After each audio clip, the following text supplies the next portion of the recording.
এইটা কম করো না बोतल रे এই बोतल रे बड़ बोतल टा जल्दी सेटा टिके कम करो आगे। ये यहाँ पर इसका हेड से पानी लीक हो रहा है, लीकेज हो गया है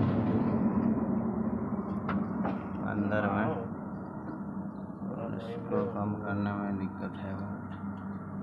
लेप डाला हुआ है।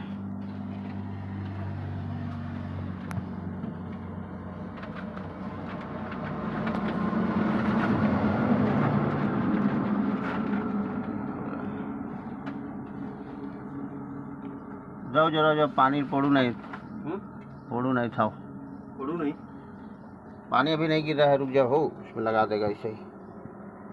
पानी तो ऊपर हो गया होगा, थोड़ा सा 1-2 लीटर कम करने से है जीवो। 1 लीटर 2 लीटर कम कर ले है जीवो। की काम करले कम पानी इटा बाहर करो माने इंजिन रे कम करो माने पानी टा जेतकी रेडी वाटर भरा छी ना 2 लीटर मतन कम कर दो। एक सादा बोतल टा दी छी ना से बोतल रे खुलो 2 बोतल का कता खोल देले ही हाँ गोटे 2 लीटर 3 लीटर कम कर ले है जीवो। लीटर पानी टा कूलेंट कम करो।